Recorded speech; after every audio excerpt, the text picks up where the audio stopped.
welcome to Watch Symposium. I'm Austin. All right, so before I talk about what I want to talk about, let me just relay something that I thought was kind of interesting. All right, so I have a laptop computer, and it's got a hard drive space of 500 gigabytes. And the other day, I made a movie on my iPhone. It was two gigs or less, and I downloaded it, and there was no space on my computer.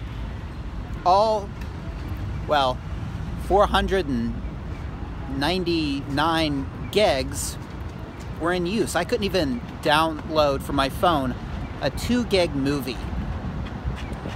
And so when that happens, you start looking at files, and you push property, and you can see this file's got 30 gigs worth, and this file's got 30 gigs worth, and you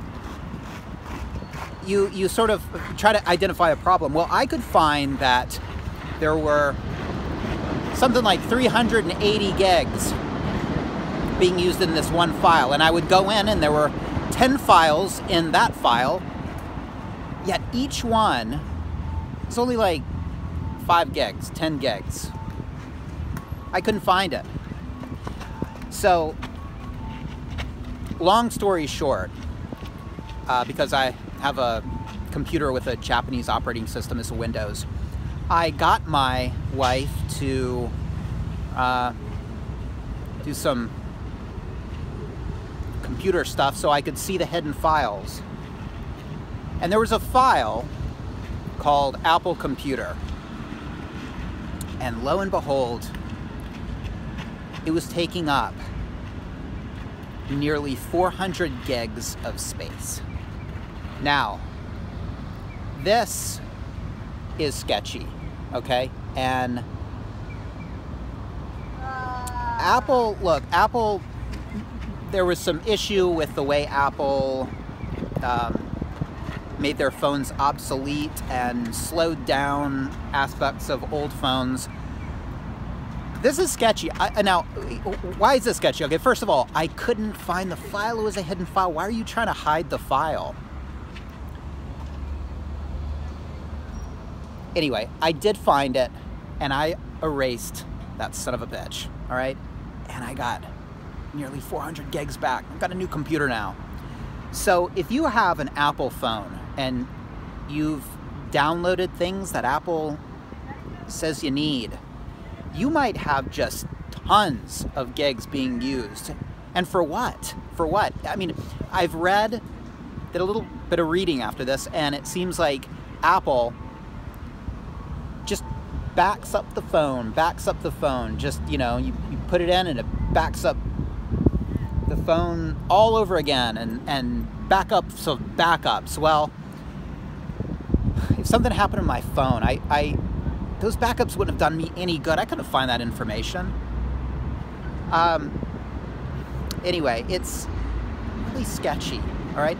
I don't want to go on too long about this, but nothing. I don't want anything Apple on my computer, all right? And so the other day I went into the control panel and started everything, iTunes, everything Apple off the computer.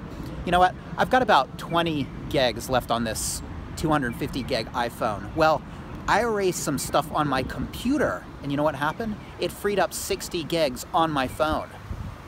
How did that happen? It's weird. It's sketchy. Anyway, if you've got an iPhone, be careful, because you know, that's the kind of thing, you know, an older person would say, hey, I've had this computer for a couple of years. I guess I just need a computer. I just need a new computer. They go out and buy another computer because of this crap Apple pulls.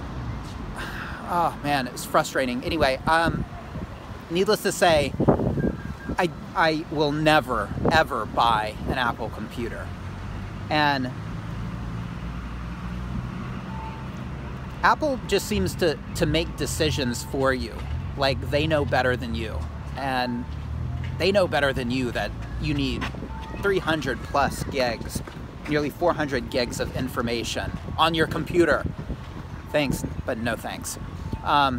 I will probably continue to use the iPhone, but yeah, I mean, if another phone came out that was as good a movie maker and as good as the iPhone, oh, I'd switch in a heartbeat. Not supportive of the Apple company at all.